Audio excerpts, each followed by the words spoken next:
Hey everybody, how you doing? It's Milton Spence, and you're with the you're live with the Coach's Corner. I'm here with the married couple, the lovely Miss Jay Burns and Mr. Herndon Burns. And today's show is going to be based around the fact of how do you know when you found the one. So I want to give the floor to Mr. Burns and Mrs. Burns. Ms. Burns, of course, ladies first. Southern Hospitality. Talk to me a little bit about yourself. Introduce yourself to everybody. Thank you, Milton, for having us on. No problem. My name is Jamila Burns. Everybody calls me Jay, and I am 32. I am a mother of 3 beautiful children. I'm the wife of this guy over here. I am a paraprofessional at a private school, and I am going to school myself to become a nurse. So that is the goal. And that's what I'm doing right now. So Jay, mother of 3, on her way to nursing, gonna help the world, gonna save some lives. Yes. Awesome, man. Awesome. All right, Hearn, go ahead and introduce yourself. People. Hey, this is Herndon Burns, 31. I am currently going into my 2nd year as a special education teacher, working with children with behavior disabilities, learning disabilities. And I also coach at my alma mater, C. Laney High School, coach the receivers, and I'm the special teams coordinator. That's about it. All right. So both of you guys share something pretty common. You both have a passion, it seems, or something that's leading to people, and not just any person, but people sometimes who don't just have an advantage. Like how we're sitting here right now, we have no visible disability, if you will, and we're talking and everything's cognizant and everything's good to go, right? And you both are dealing with either children, Hearn in your case, and Jay, you will be dealing with children and adults, right, in your profession. So as a life coach and as a business results coach, one of the things I've always been intrigued about is the fact of how people mesh together, especially when they marry. One common theme I've always learned, always seen, is that when 2 people marry, sure, they may be opposites as far as personality is concerned, but for some odd reason, something about them always kind of comes together. So kind of talk to me a little bit and tell me first, how did y'all meet? Yeah.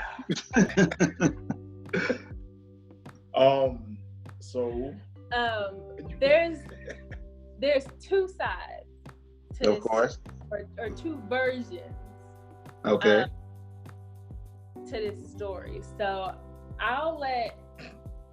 Hold on, wait. Now you ain't about to say it's 2 sides, but I'm gonna make him tell both sides. Go ahead, please. What? All right. So let's hear your synopsis, and then Hearn. Okay, we'll hear your synopsis first, and then Hearn will hear yours. Okay. So my point, or my side, was I was going out with my friends. It was girls' night. We were going out, having a good time. We hadn't even planned on going downtown. So her and I met downtown Okay. Augusta, at a place called Soul Bar. But that's not where we had planned on going. The night started out at a Mexican restaurant with some margaritas. Well, hold on, let's pause it real quick. Hey, mama. Oh, Lord. Yeah, go ahead and get mama in here. Hey, mama, what's going on? Okay, you ain't got to come in, mama. You ain't got to come over here. Yeah, I was just saying, hey. Okay, excuse me. All right, got the church finger up. All right, continue. Ladies' night, we downtown. We getting our groove on. All right. So it started out with ladies' night, downtown, margaritas, and karaoke. That's how it started out. And that's as far as it was supposed to go. And somehow, some way, we ended up downtown. Mm-hmm. And we ended up in Soul Bar. Ended up dancing. And I actually ended up dancing with his friend, Tino. Oh, Lord. And somehow, some way, I went from Tino to Herndon. Yes, sir.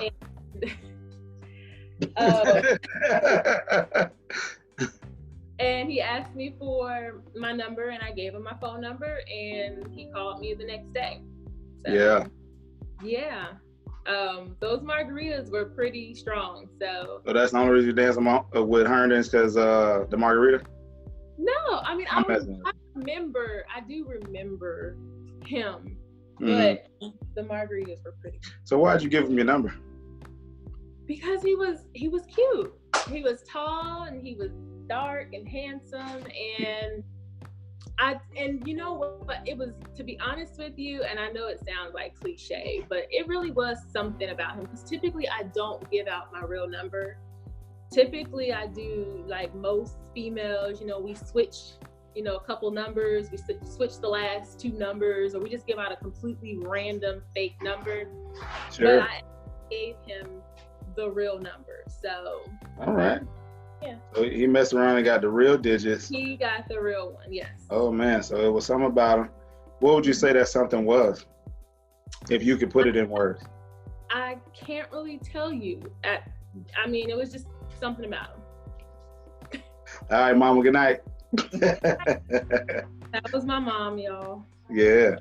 Okay, so you don't know what it was something. All right, so we'll go from there. Hearn. Yes, tell us, man. Tell us your side. Me and my frat brother, we were going downtown, Mm-hmm. and we always hit up a couple of spots, and Soul Bar was one of them that night. So we went in there and just scoping out the scene.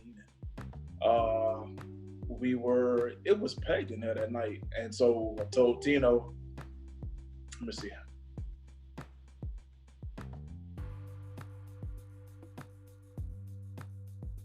Uh-oh. All right, y'all, we had a little technical difficulty. All right, so Hearn, keep going. Tell us exactly what happened. So Tino, y'all was scoping the scene. It's women's everywhere, just women's everywhere. Y'all scoping it. You're like, okay, which one home we're gonna get on? Yeah, and so I saw Jay, and I saw she was with a homegirl, and I was like, no, man, we're gonna go on the lead. So we.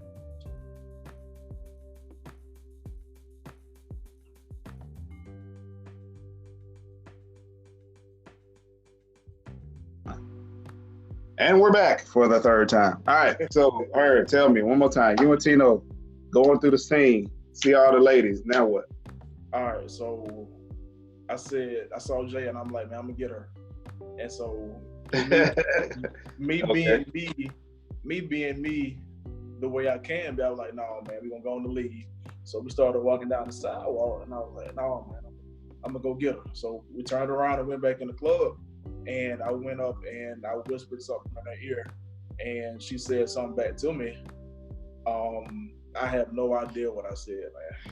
I remember what I said to her. And I can't tell you. I cannot remember what I said to her. All right. But we all started dancing, and it went from there.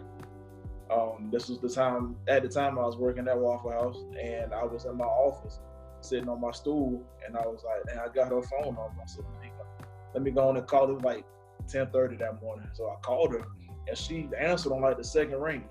Okay. Like, yeah, I said okay. And so I was like, hold on, Jay. Why you look back at the camera like that? When he said you answered on the second ring. I wasn't looking back for nothing. Okay. Yeah, she seen that name, but she had you saved in that thing already. Yes, sir. Yes, sir. All right. So I was like, I said something to the effect of, hey, I just wanted to either lock you in or have you lock me in, or I would just call and see how your morning going or something. Yeah. Like that, man. So, and that was that. I think we talked every day for the next 2 months. That's all right. So say what now? I said we talked every day from then on for the next 2 months, from either a text message or a phone call. Okay. Every day. basically both of you guys were into each other. You said, okay, I'm gonna give him my number, the right number. I'm gonna call her. So talk to me about that a little bit too, because what I want to find out is that 2-month period. Jay, talk to me a little bit and tell me what exactly was going through your mind as this gentleman who you just met in the club. Margaritas were good. Y'all said something. Y'all said something to each other. Don't remember exactly what it was, but now who it is the day after, right? Mm-hmm. Yeah, guy's calling you. You answer on the second ring because you just can't wait to answer the phone. A guy says, that's my dog. But anyway, you can't wait to answer the phone. But you answer the phone and now he's like, hey, how you doing? But Jay, you got something. Okay, just take me to that. Take me through that and let me know. What is it that you were thinking in that 2-month span where y'all talking every day?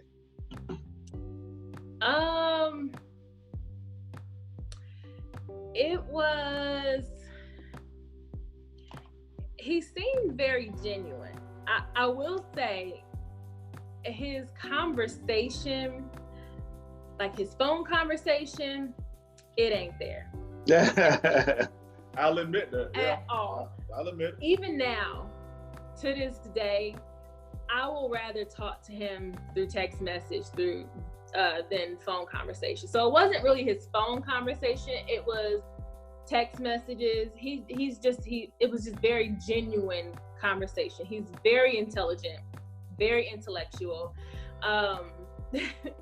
It wasn't that type of conversation that most people were having, or most men like to have, that sexual type of conversation. It wasn't that. It was thought-provoking type of conversation. And that's what initially intrigued me. Another thing that intrigued me was I already have 2 children from a previous marriage, and I did not hide that. That was something that I did not hide from anybody that I was talking to. Even if it was just, I'm just talking to this person, I was always upfront to let this person know that I have children, because I feel like that's important. My children are a priority. They will always be a priority, even if I don't see our relationship going anywhere serious. You need to know that I have priorities in my life. And so when I told him about my children, it didn't scare him away. And so you get major points for that. Mm-hmm. And then, he would ask about the kids. So not only did it not scare him away, but he was, he would ask about how are they doing, how old are they, just things of that nature. So all of that kind of combined is what kind of kept our conversation going for me. And her, what about you? What were you thinking in that 2-month span? And then elaborate what you really thought when she said, I have 2 children. Well, wait, time out. Did you tell him I got 2 children from a previous marriage? Or did you say I have 2 children? No, I told him 2 kids from a previous marriage. I told him, as a matter of fact, when I met him, I was just coming out of a divorce. Because we met at the end of 2013, and my divorce had just been finalized in the beginning of 2013. So you guys are in a position now where, Jay, you are out of a divorce. You've gone through that. You have your children. You're in Augusta. And now here comes this guy. You are this ladies' night. I get it. You're trying to break away. You got a little space. Kids over here. You over here doing your thing. Here comes this guy. And now he's talking good. Right? Sounding pretty decent. Oh man, he asking about my kids. But deep down, how do you know you can honestly trust this gentleman? And I'm gonna leave that. I'm gonna leave that question after I ask Hearn. Okay. Hearn, tell me exactly what you were thinking when you hear this woman All right, I just got out of a divorce. I got 2 children from my previous marriage, and here you come, and you wooing me, and you're talking all good and intellectual and da da da da da, and it ain't sexual. Yeah. I mean, that's something different, because when you go into that dynamic in any relationship, you put yourself in a position where now you know for a fact as a man, you're drawing her in. But you're drawing her in with children. Right. Talk to me a little bit about that. To be honest, I just thought she was, an attractive woman. I wasn't worried about, to be honest, I really wasn't, if she had kids, she had kids. I was interested in her. I saw what was on the inside. I saw what was on the outside. It was time to get to know what was on the inside. Okay. So the fact that she had kids, it was what it was. I know we always said in college, man, I ain't gonna date nobody with no kids. Right. Yeah, that was a pact we made, for real. Right, exactly. It's time to grow up, man. I would have never, if I was gonna base that decision solely on her having kids, I would have never known any of the stuff that I know about her now. Mm-hmm. If I would base that decision solely on the fact that she had kids, me and her wouldn't be in this predicament. Not predicament. We wouldn't be married. Pause.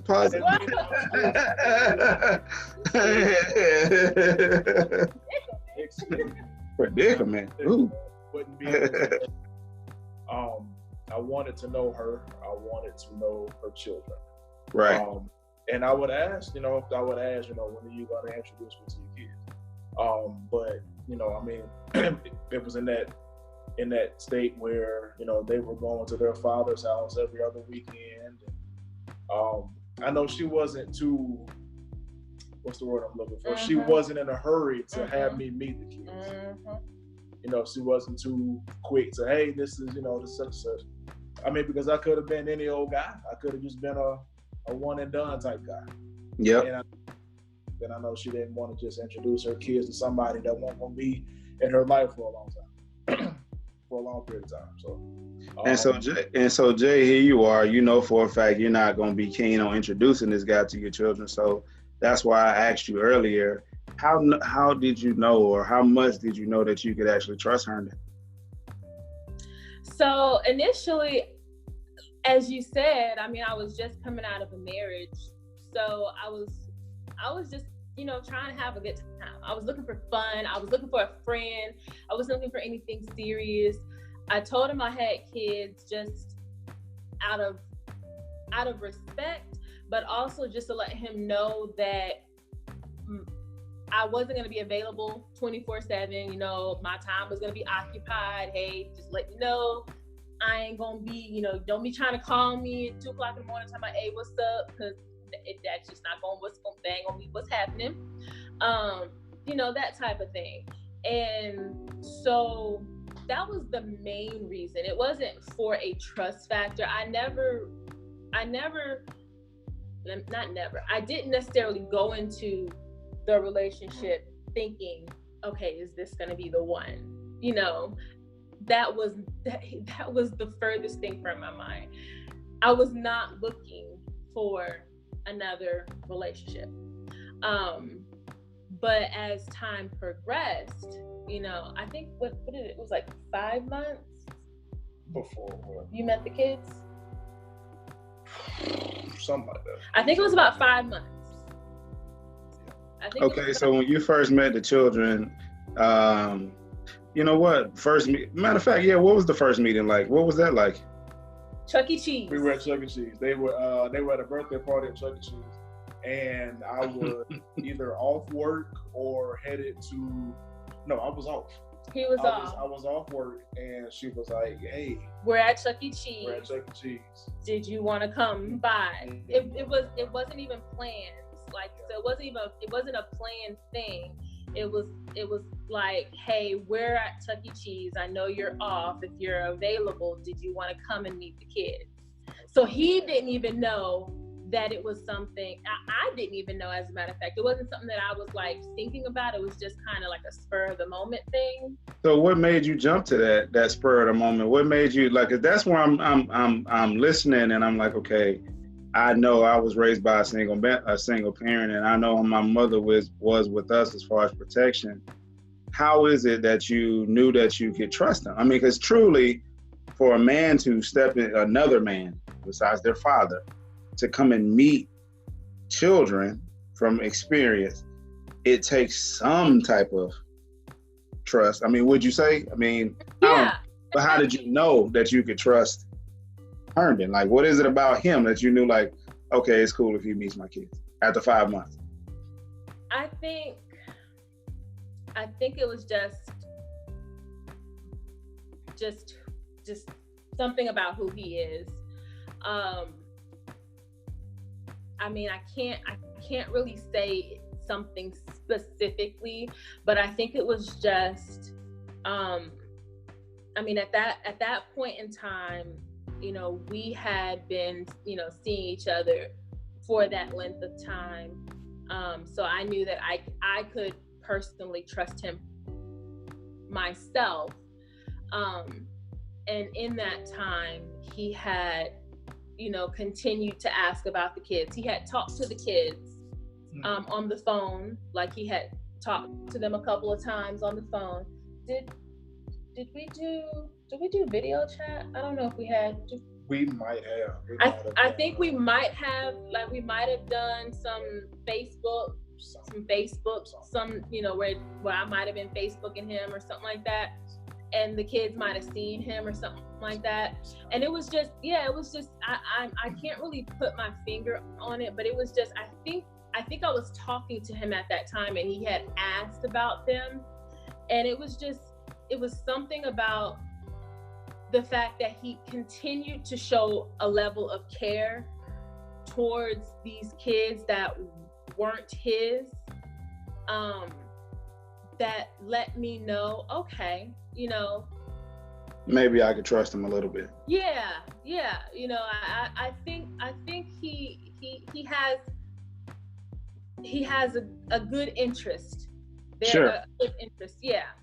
So let me ask you this. In that 5 month span, and this is about to get a little spicy. So in that 5 month span, were y'all doing the booty? Did y'all? Okay, so did you have any form of physical anything in that 5 month period? You said, did we do what in that 5 months? Anything physical? Yeah.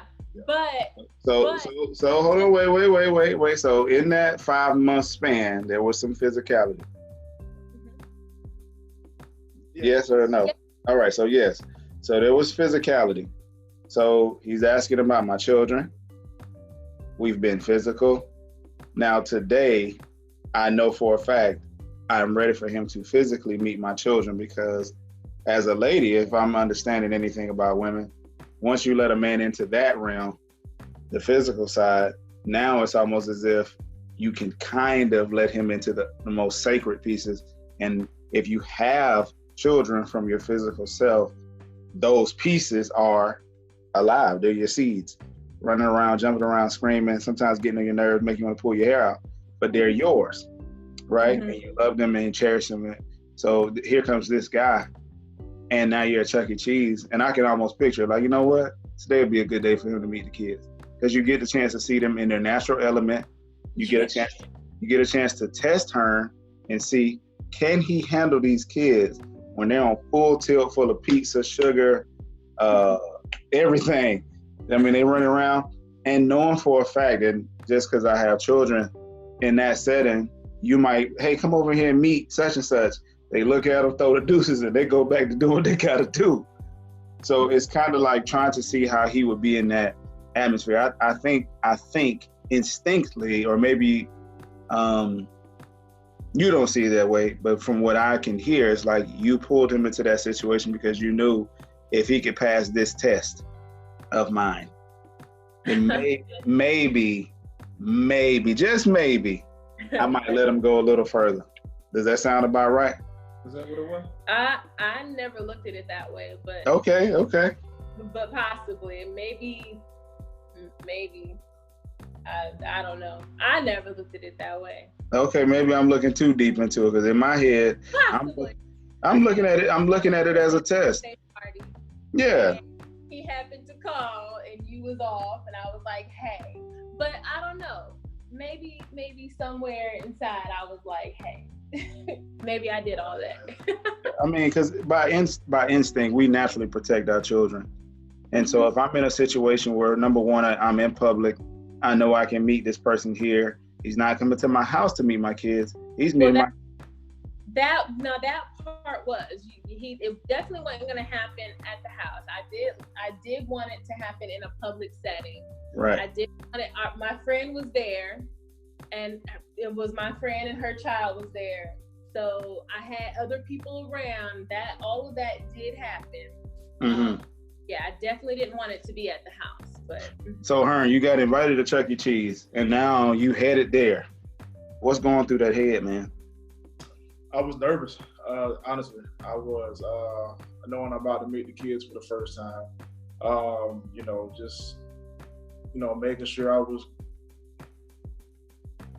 Making sure I wasn't gonna come off. I was gonna be me. And I mean that's all I've ever known to be is me.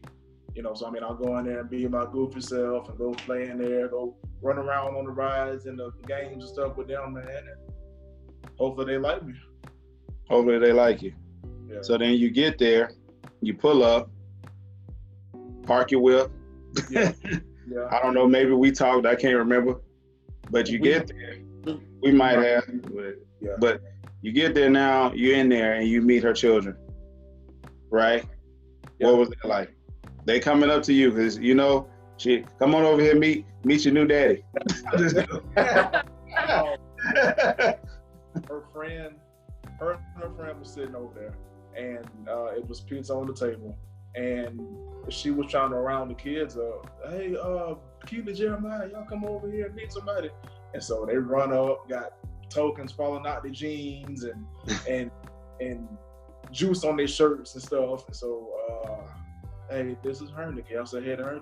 And so Keely's like, hi. You know how she is. I think Jeremiah wanted to give me a 5 or something. So I mean, they just knowing that, knowing I ain't scare them off and I ain't get no crazy looks from them. I mean, it's a pretty good feeling. So you get to that point, and you've now met the children. You're now in a place where, okay, you passed that test.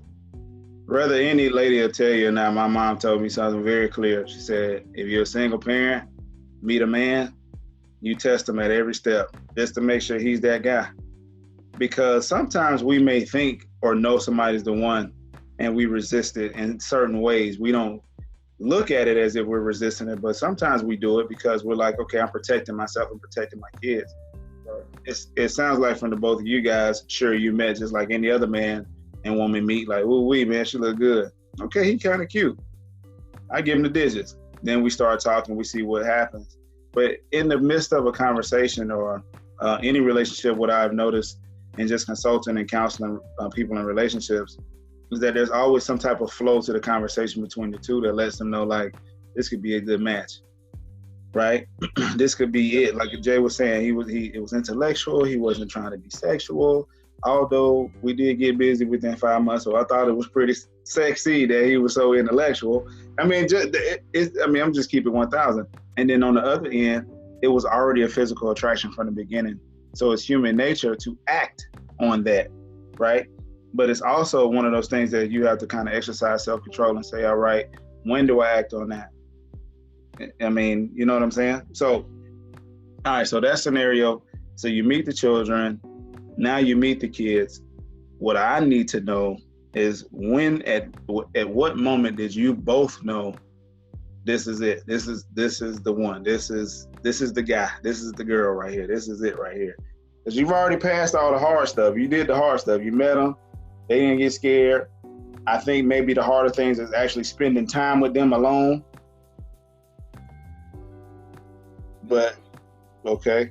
So, I mean, bump it. Elaborate on that. What was that like the first time you had them kids and you was just them and you, they looking at you and you looking at them like, what we gonna do? when I had them alone. Yeah.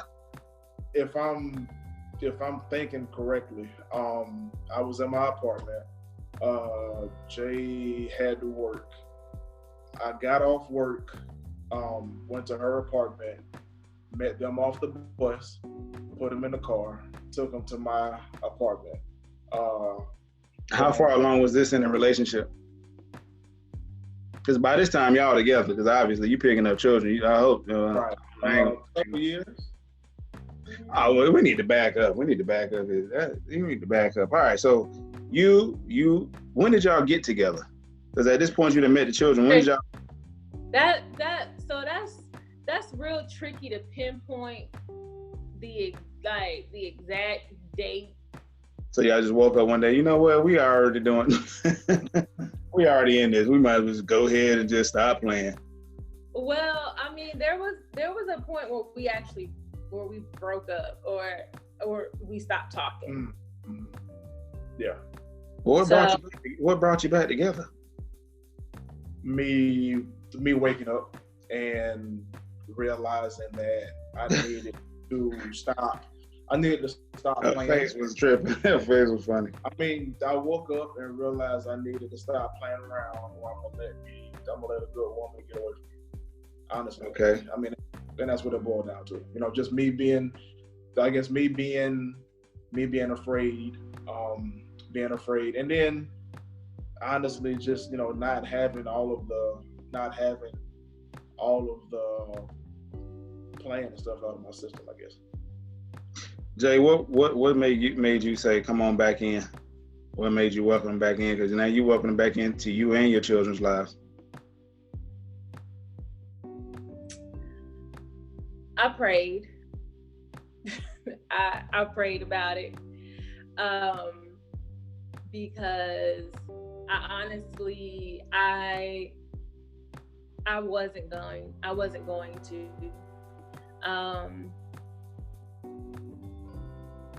Because I'm not about that. How can I put it? I'm not about playing games. At that point, I'm like, I've already been married and divorced. I have 2 kids. I can't afford to be wasting my time. I can't afford to be playing games. And if you don't know what you want, if you're not going to be serious, if you can't make the smallest of commitments, because at that time, what it was is he didn't want to label our relationship. So he didn't want to commit to being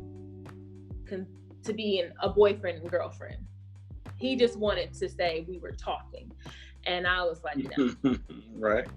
No, that's not working for me. Like, we are together, we're having sex.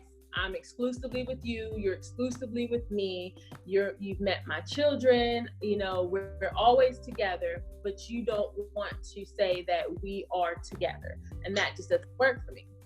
So during that time when you're thinking all those serious things and knowing that he's not taking that extra step of commitment, at any point in that time, did you think for yourself, besides that one little step of commitment, this is the guy, this is him, but he's not making himself? Yes. Yeah. So to kind of piggyback off of, or not piggyback, but to kind of answer your question, your first question was, when did you know that this was the one? That's when I knew. Is then, it was like, this is the one. I can see this happening. Like, we fit so well together. We complement. We are complete opposites, but we complement each other. Like, where I'm weak, he's strong, and where I'm strong, I got you. Yeah, you know what I'm saying. I got you. Yeah, y'all are yin and yang, yin and yang. Exactly. exactly. And he is black. He is dark, and you kind of light. So I get it. Yeah. So although he hadn't said it yet, I know he loves me and I love him. He loves my kids, although he hadn't said it yet. So I knew that this could really work, even though we hadn't said it. So that's when I knew that this could work. But Hearn, wait. I'm sorry to cut you. But Hearn, she knew you were it. Did you know she was it? Yeah. In that same moment when you wouldn't give her that title. Yeah. And what made you run from it, bro? Keep it candid, keep it real, keep it honest. You know how we do. From being hurt in the past, giving in, just, I'm not gonna say giving in, but, just committing to or feeling like it was the right time to express yourself to whoever, and then them not reciprocating the same feelings to you. And I just didn't want that to happen this time. I mean, so you were protecting yourself. And I'll tell you one thing about that. Go ahead. Oh, yeah, no, I was just saying, yeah, I was agreeing with you.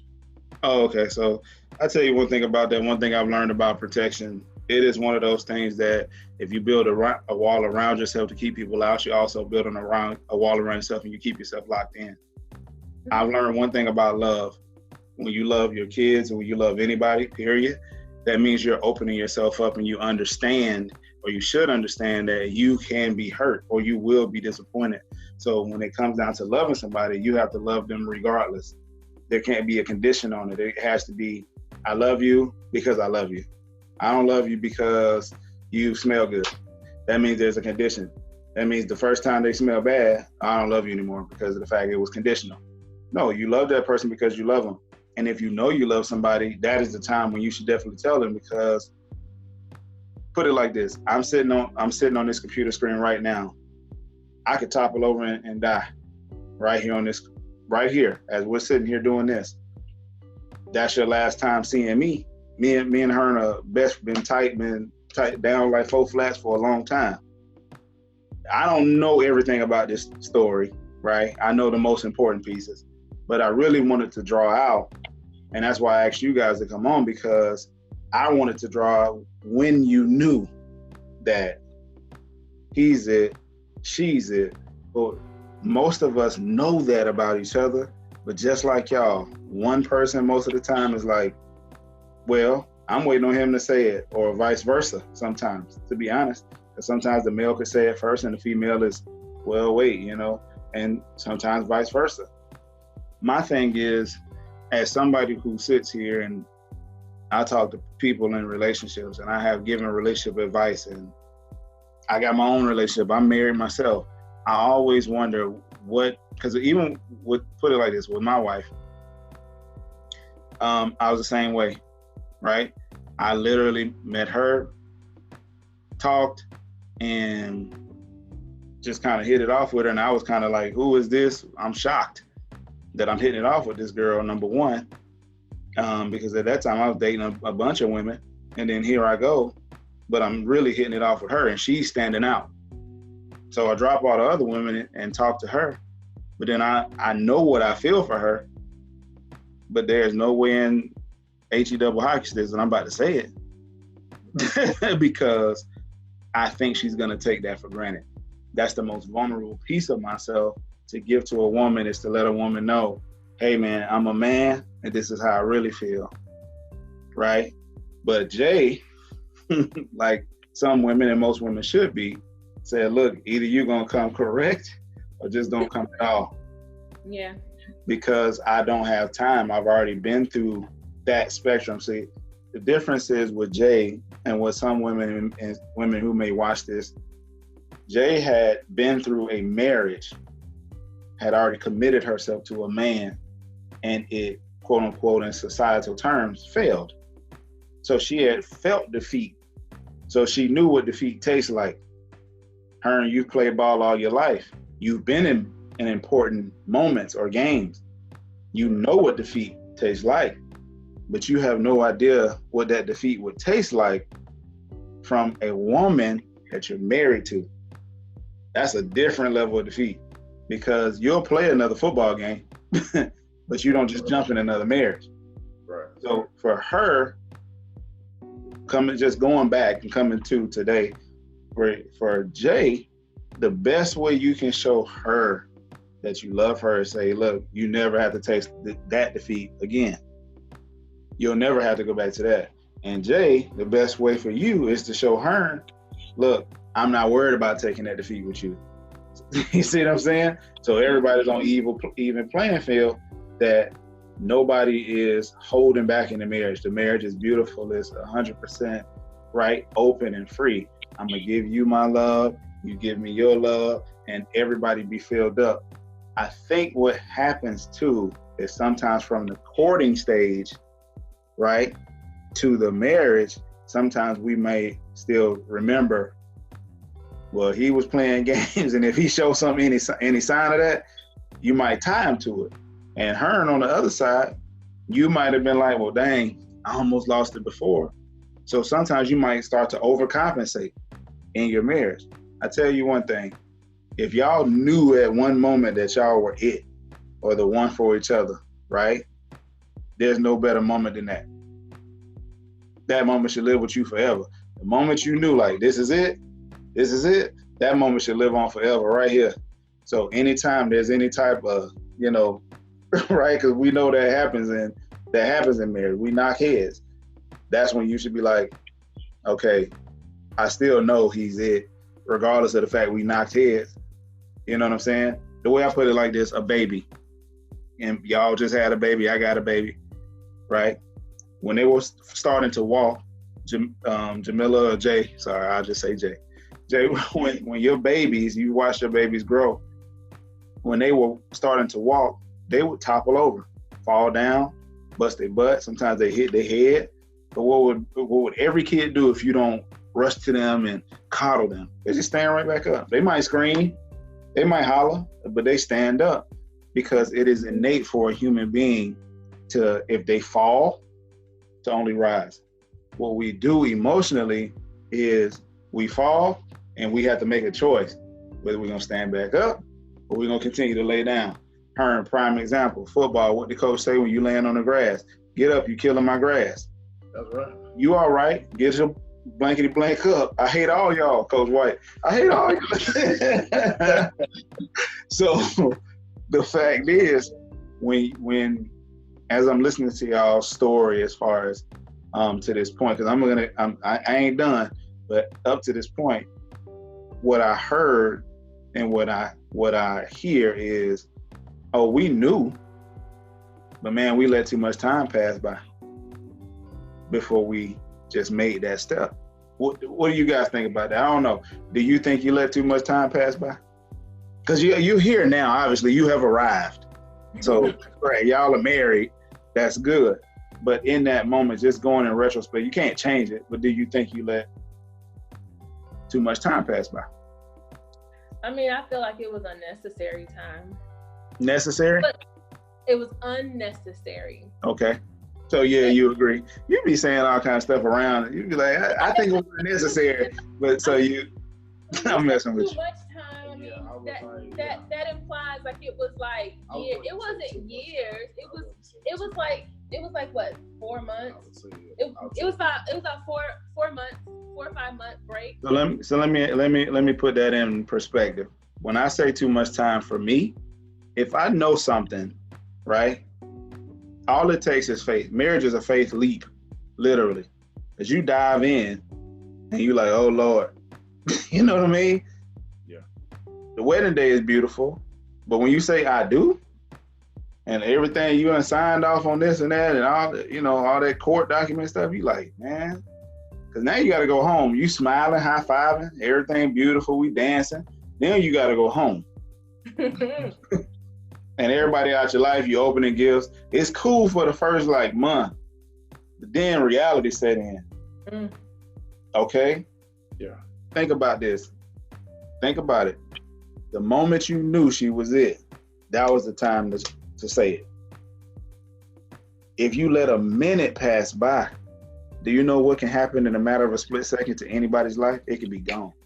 Right. Yeah. When I say did too much time pass by. I mean that literally. Mm-hmm. Not like, oh, this 3 or 4 years. Man, no.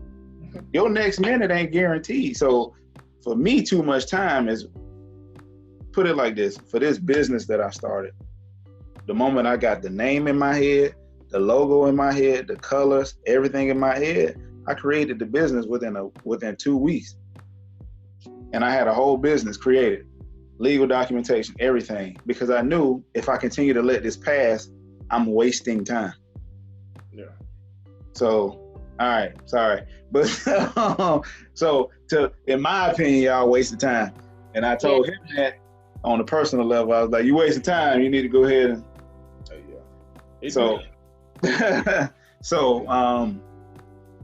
all right, so y'all feel like 4 months was, Jay said it was unnecessary time. They said it wasn't that long. It was all right. You know what I mean?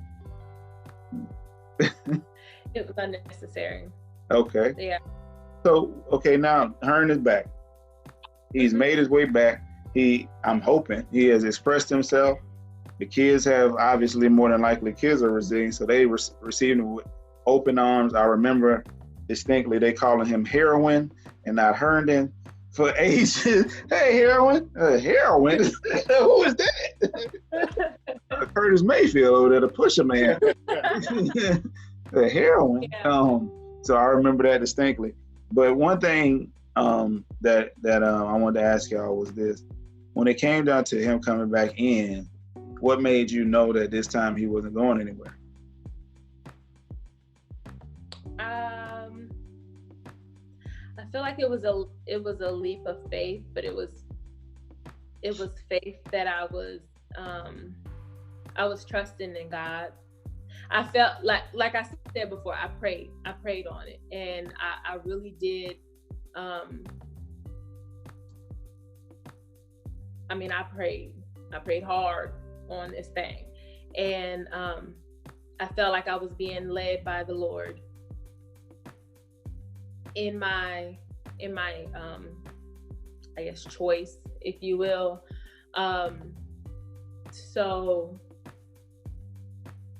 it was something that was, in my opinion, it was something that was led by the Lord. So there was I didn't have to worry. So Hearn, tell me, man, how did you know when you came back that you weren't going anywhere?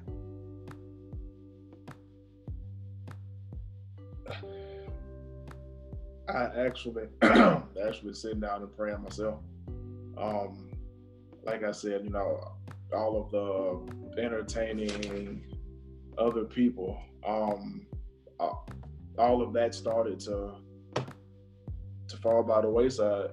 And as that happened, she presented herself, more and more. She was, how can I say? She just showed up more, everything, all the nonsense and stuff, fell off, and she presented herself, man. So she was it. Yeah, I said, yeah. This is it. This is it. So you knew you weren't going anywhere. Now talk to me a little bit, y'all, about this. Y'all are married. How do you handle your hard times? You can keep it 1,000% real. Marriage is like hard. I lock him in the closet and slap him. Like, okay. With pots and pans. Exactly. Yes, sir. Hit it with that cookie sheet.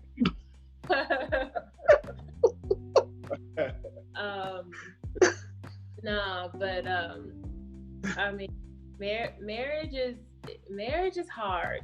It's hard. It's not all easy. It's not a bed of roses. It's a choice. Mm-hmm. It's a daily choice that you make to be, what am I trying to say? To stick this thing out, because you're gonna have days where you just look at this person and you just like, I really can't stand you. You know, I just can't. You get on my nerves. You know, you just gonna have some days. Y'all need me to pause it because y'all look like y'all got something to say. I don't want to catch it. All right, we're back. They've got that out the way. Like, why they bleeding? It's okay. It's all right. But you stick it out through them days, you know, and you have to remember to keep God first, above all. I feel like that's the most important thing. If you have God in your marriage, it will succeed. That's number one. You have to keep God in your marriage.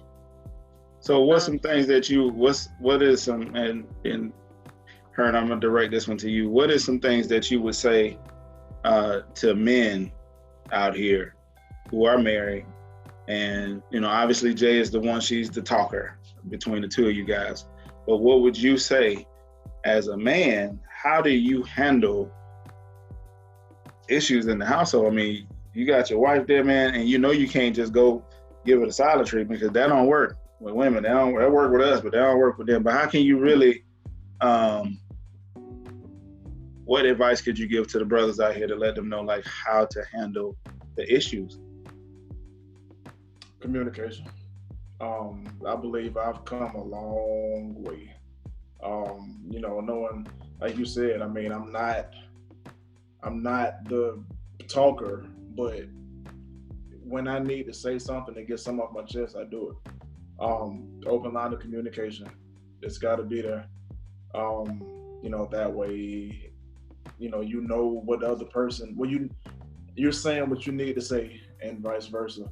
And that way, you know, in the midst of all the talking, y'all can get whatever handle y'all need to handle. I mean, because without that communication, I mean, you kind of in trouble. And I think that it's the way that you communicate as well. I think you just can't be yelling and screaming and fussing.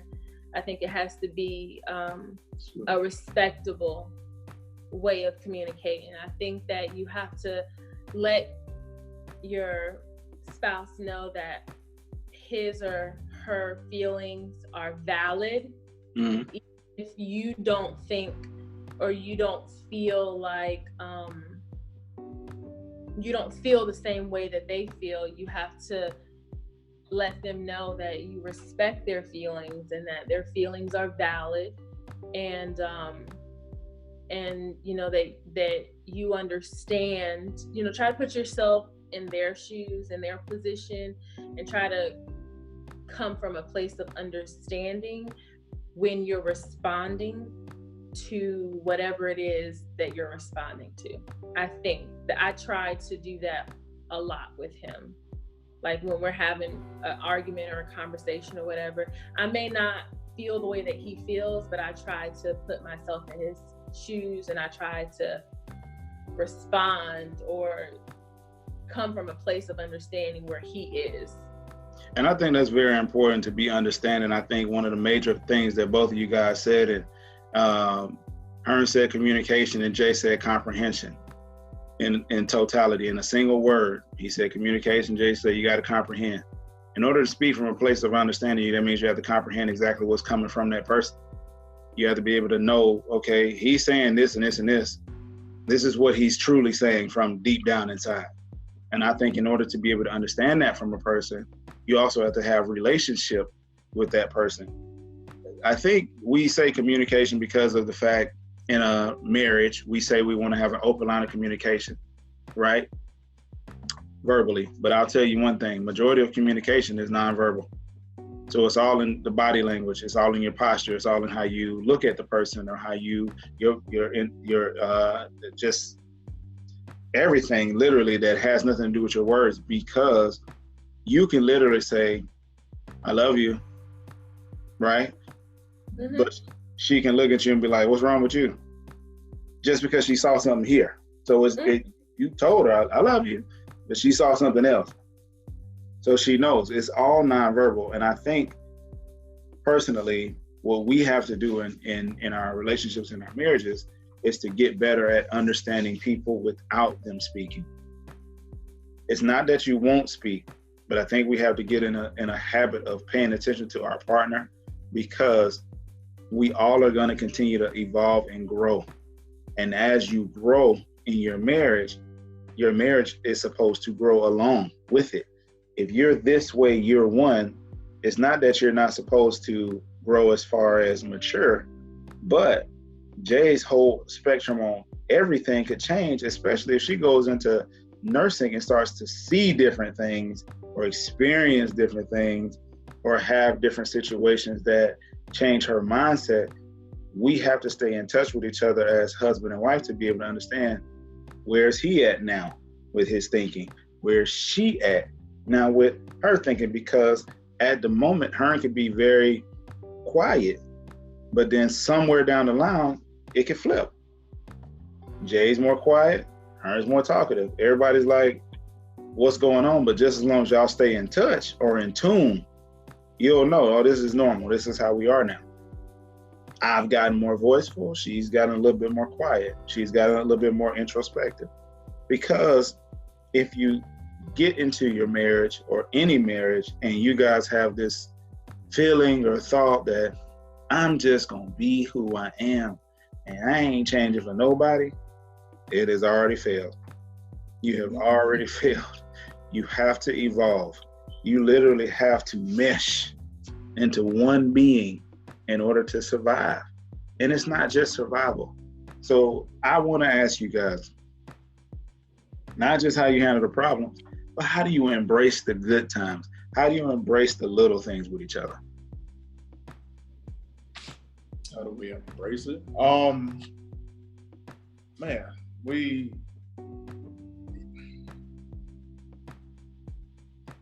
you always got to make that time to have fun. You know, life is life. Life is going to hit you. Bills, work, kids, all of that stuff. But you've got to make those good times. Mm-hmm. Right.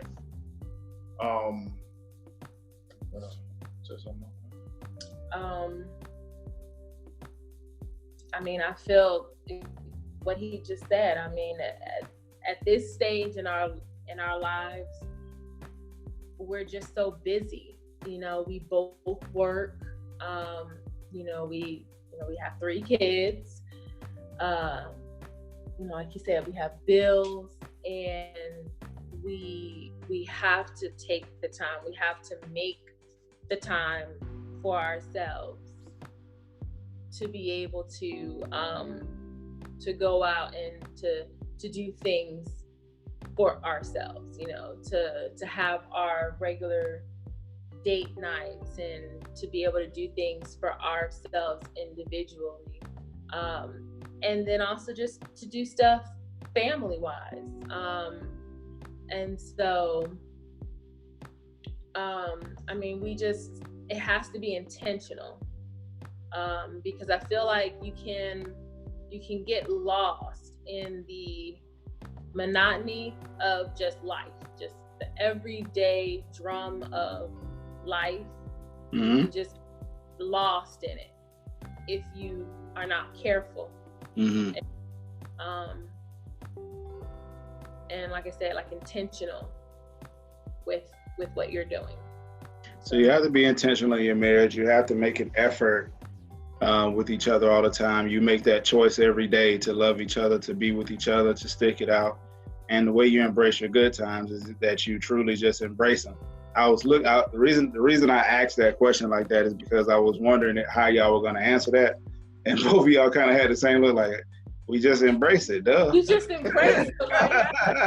And that's why I asked the question like that. You're right. That's why I asked the question like that, because I was wondering how they were. You embrace it, duh. But y'all, literally, y'all expounded upon it better, because you broke it down. Ern said you gotta have fun. Jay says, look, every single thing that you are, every opportunity you had, you made the most of it in a sense, right?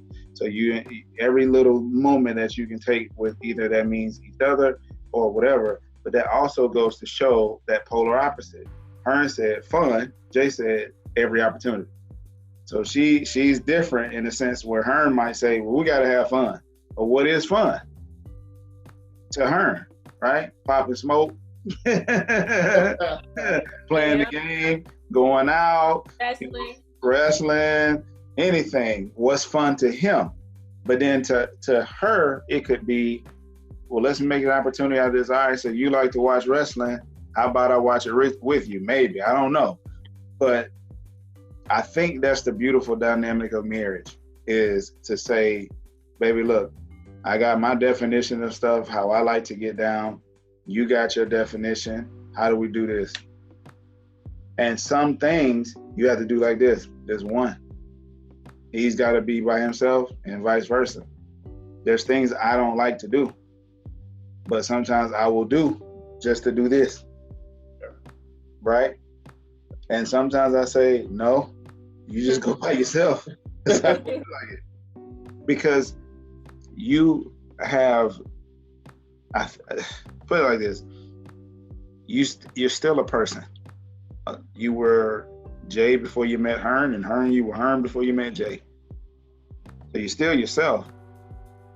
You have to be able to be your creative self. And you have to cultivate that in your marriage in order for the marriage to stay spicy.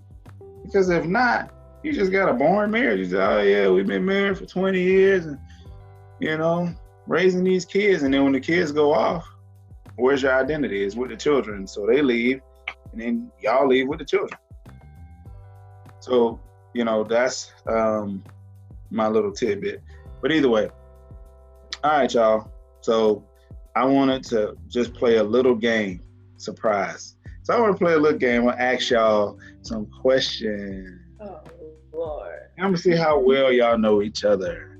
I want one person to answer, okay? And then the other person will literally say if it's true or not. Jay, you ready? What is Hearn's pet peeve? What's his pet peeve? Yeah.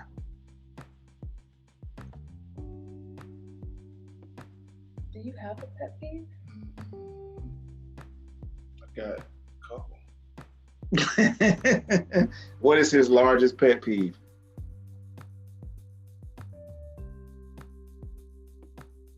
Hearn, you can't answer it. She got to answer. Oh yeah, I know. And she looking at you, trying to draw it out of your brain right now. Like, what is his largest pet peeve? My big pet peeve.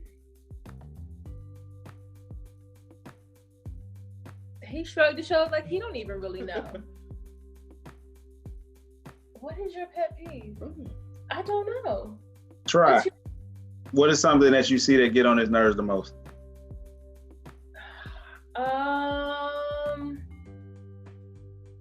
Is something with the kids? No, I don't know. All right, Hearn. What's Jay's largest pet peeve? What's my pet peeve? Shoot, hold on. Let me think. I gotta think what my pet peeve is. I wasn't prepared for this. That's fine. What's my biggest pet peeve? I don't know. You tell me. You know yourself. Oh, I know. Go ahead. What is my pet peeve? Your pet peeve for me is always being cooped up by myself, not wanting or not spending enough time with the family downstairs as a family as a whole. I mean, I'll take it. I wasn't expecting a game, so. So you don't know his pet. So do you know his pet peeve? I don't know what his pet peeve is. So Hearn, what's your pet peeve? I would say my biggest pet peeve is, I guess, being late. Who? Being late. Okay. So punctuality. You like to be punctual. Yeah, I do. You didn't know that was a pet peeve? I mean, yeah, but I don't know if that. He don't make a big deal of it, so you don't think it's a pet peeve. Yeah, and I don't necessarily know if him spending enough time downstairs is my biggest pet peeve with at all. I don't know. So Next question. What I say you don't know your own pet peeve? I don't know myself. I'm just joking. It's 10:40 at night, and I have been up since early in the morning, running behind little miss. I'm tired. I'm sorry. Okay, it's 10:37. All right, so it fixed me 3 minutes. 3 minutes later. All right, so 3 minutes early. No, so okay, y'all ready for the next question? Yes. All right, Hearn. What does Jay love about you the most?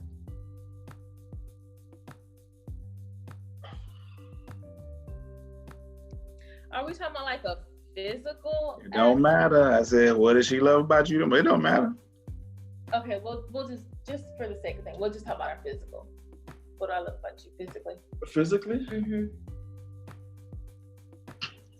My smile. Then she laughed like, nope. So what's the answer, Jay? I know what it is. Oh, try it. You want to try it I again? know What is it? It's my beard. No. And Dang, bro, you wrong twice. I don't know. All right, you fail, and shoulders. Shoulders. So you like his shoulders the best. All right. Jay. Yes. Okay, I ask you again. What does Hearn love about you the most? My boobs. Hearn. All right then. Okay. All right. So Hearn, you failed, man. All right, so look, you failed, bro. What the hell? All right. Y'all ready for the last question? Yes. Okay. Y'all want a tough one or you want like a sweet one? Which one? A sweet one. Yeah. Sweet. You want something easy? Yes. Okay. You ready?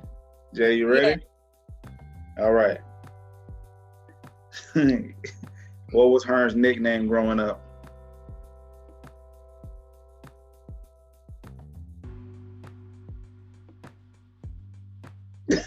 Dang. I don't think I told her one time recently. I told you that I ran into somebody from the summer camp that I went to when I was 10, 11, and they knew me by this name. I told you maybe within the past couple months. You probably don't remember, but I told you. And you're gonna be like, oh, when I tell you. I don't know. He only told me one time in the last couple months. So Adam's Family don't ring a bell? no. All right, Hearn, what is it? Lurch. Oh, I do remember him saying something about that Lurch. Yeah. Jay, did you have a nickname growing up? Me? Mm-hmm. Me. Well, you weren't supposed to answer it, Lord. He didn't. Did you know that? He didn't know that. Oh God. Okay. Well, let's go for another question because y'all sorry, but y'all sorry. Oh my God. All right. Go for that Anyway, y'all sorry, but ugly. Y'all both ugly. All right. So, last question. Okay. Ready? It's a tough one. Okay. All right. You ready? Yeah. Yeah. It's gonna be an easy one. If Hearn won $5 million, what's the first thing he would buy? What's the first thing that he would buy or the first thing he would do? Buy. That's the same thing. You gotta buy to do it. No, the first thing he would do is pay off all his debt. That's the same thing. You gotta buy your debt. All right. That's what he would do. Okay, so he pay off his debt. Yeah. Jay, all right. All right. So what's the first thing Jay would do or buy? First of all, was Jay correct? Yes. All right, Jay was correct. Yes. Okay, let's start. That's a boring question. If Hearn won $5 million, Jay, If he won $5 million, Okay. what is the first thing that he wants that he would buy? Forget debt, forget all the being responsible stuff. It's totally irresponsible. What would he buy? The first thing that he wants that he would buy. Yep. Oh, you know this. You know it. You know it. I do. Yes. Do I? Mm-hmm. It's in the back of your head. It's forgotten about, but you know what it is. It's forgotten about, but I know what it is. Don't talk to me. I don't live over there.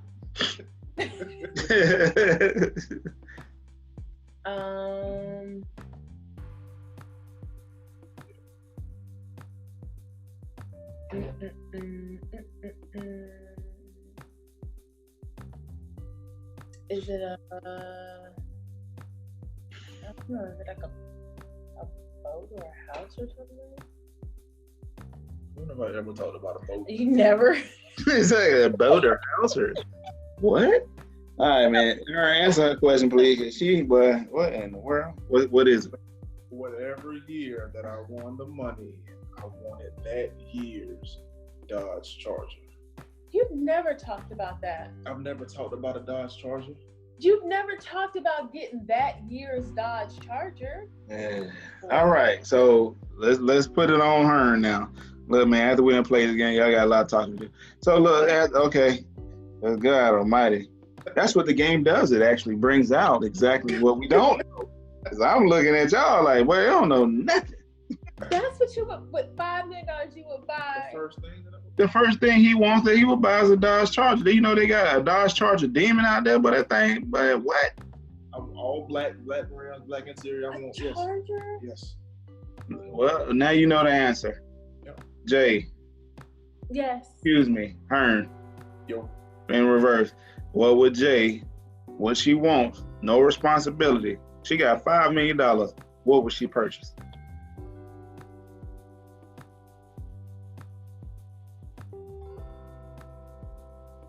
She'd buy a house. She'd buy a house that she wanted. She would pay for it to get built, and it would have everything in it, how she wanted it, where she wanted it, all of that. I know. Jay, is that the truth? Probably, yeah. Girl, what is it? It's either that or I'd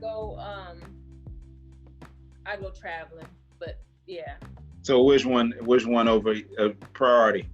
Traveling 1 to 10. 10 being the highest. Yeah, you can buy traveling. You can't buy traveling. Yes, you can. You gotta buy. You can buy debt. You can buy traveling. Yeah, I guess so. Yeah, you can buy anything. Money, you can purchase it. Gotta purchase the flight, the hotel, the car, all that good stuff. The boat, if you're gonna be in the ocean. To be honest with you, I'd probably we go on a trip. The first thing, we go on a damn trip. See, both of y'all got it wrong. You want to charge it, so you want to stay on land. So you gotta wait. So both of y'all get $5 million, okay? And then y'all obviously everything is 50-50 in the marriage, sadly sometimes. So then he want to charge you, you want to go on a trip. So first y'all got to fly to where you going. You got to wait to get back to get your charge. You like, hey man, this. I get it when I get back. Right? We have $5 million, man. We'll take care of some debt and get a house. Yes. So basically, y'all will set yourself up free and clear. All right. So look, man. I said that was the last question, but that's a lie. The very last question is this. It goes to both of y'all. So, I want y'all to tell me, Hearn, tell me how much you love your wife. This is the honest last question. How much do you love your wife, your honey boo, your girl? You can't put a measurement on it. You can't put a measurement on it, man. Honestly, we haven't talked about this or anything. She has really impacted my life for the better. She's encouraged me to do stuff that I probably would have never done if I would have stayed single, if I would have been single. She's encouraging. She's, she's positive. Yeah, you can do it. Whatever you want to do, I'm 100% behind you.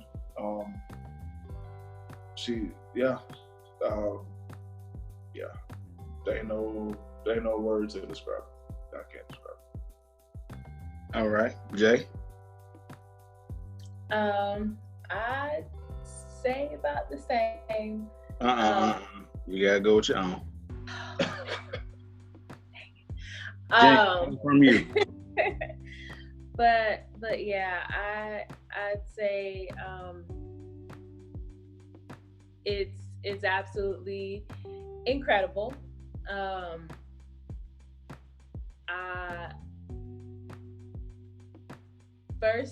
First marriage that I had was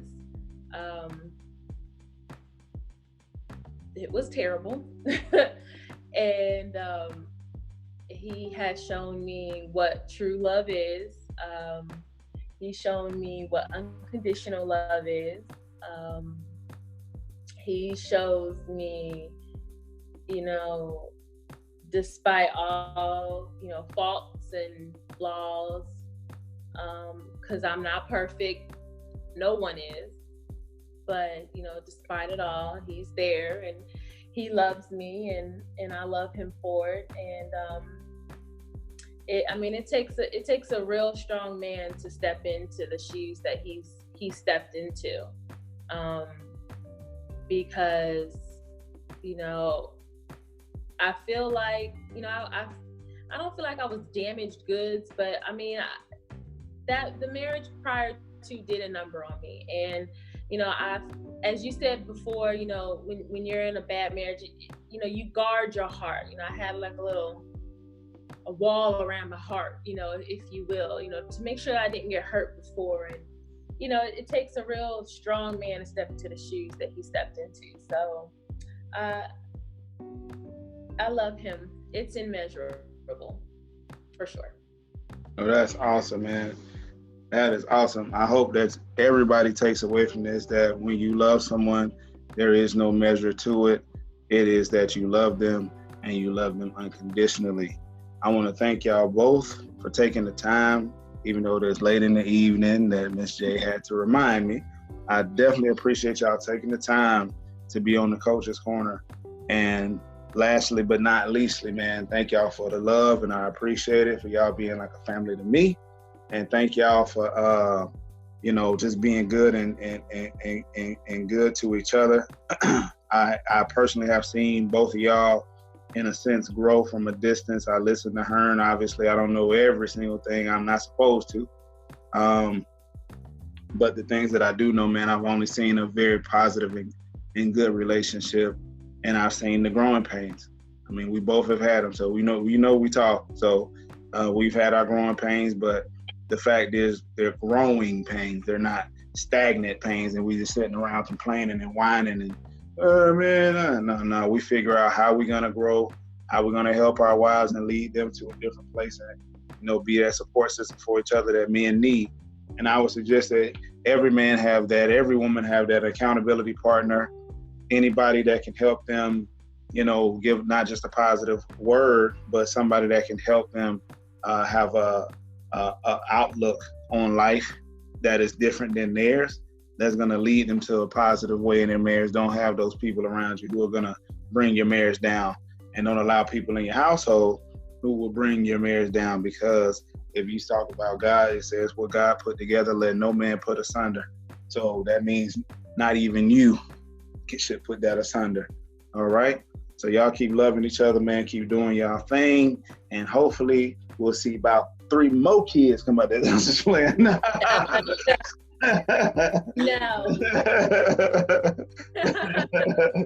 No, seriously, thank you guys so much. And I'm going to sign off, man. Thank you for being on the Coach's Corner.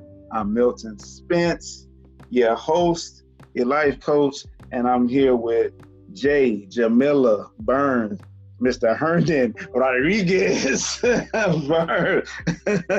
Thank y'all, man. God bless.